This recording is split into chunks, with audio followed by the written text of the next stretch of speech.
That somebody else started this time, always fun. That was probably the most irritating thing when I was first starting out, because I spent a lot of time fixing what other people did.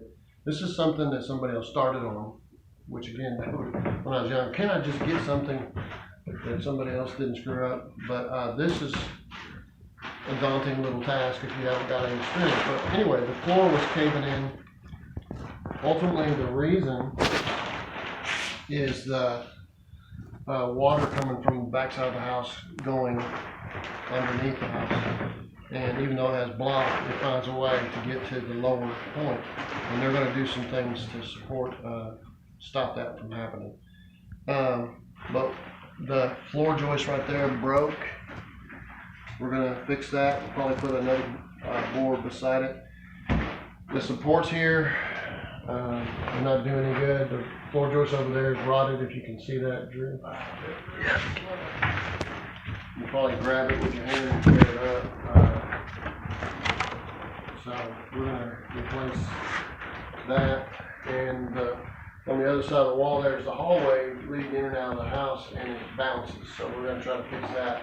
The way we're going to do all that is we're going to put a support right straight through the middle. And I'm going to use 4x4s because that's what they have. I actually have some 2x6s turned on edge, but the 4x4s will work just fine. And we'll put in new floor joists where it's needed. And maybe if they have enough, I'll put it on every bit of the room. But we're going to make this place better. We're going to put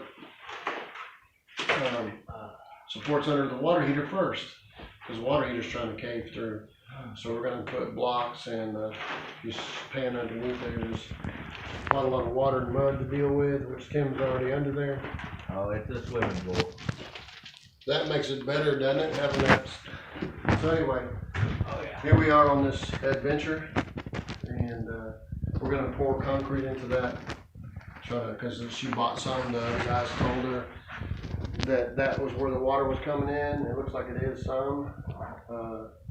But we're going to pour concrete there and make it solid. So, here we go.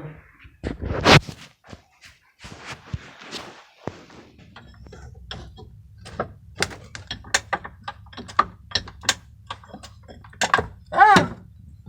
That sounded pretty girly. I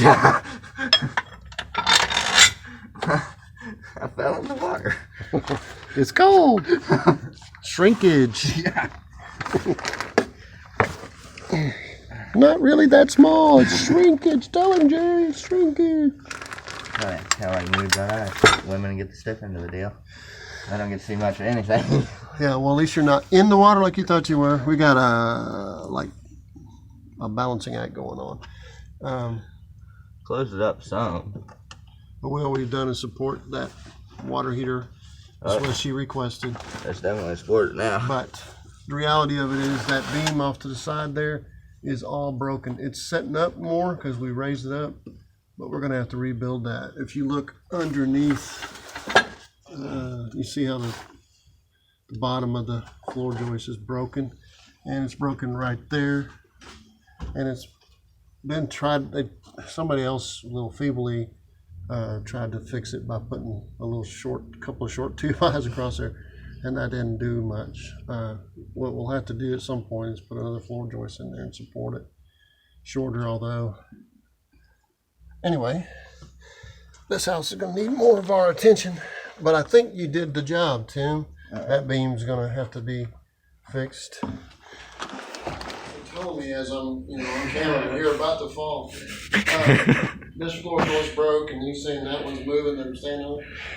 But we put piers through the middle and 4x4s to support. We've actually put the video that you might say, what in the world is that? Is where we put piers underneath the water heater, and then we put piers underneath the floor joists that are in sad shape. And now we're getting ready to put floor joists beside the ones that are actually here, and we're going to screw everything to the 4x4s and to the existing floor joists, and this is going to be one solid house, room in this house anyway. So here we go with screws. So if you watch some of our other videos,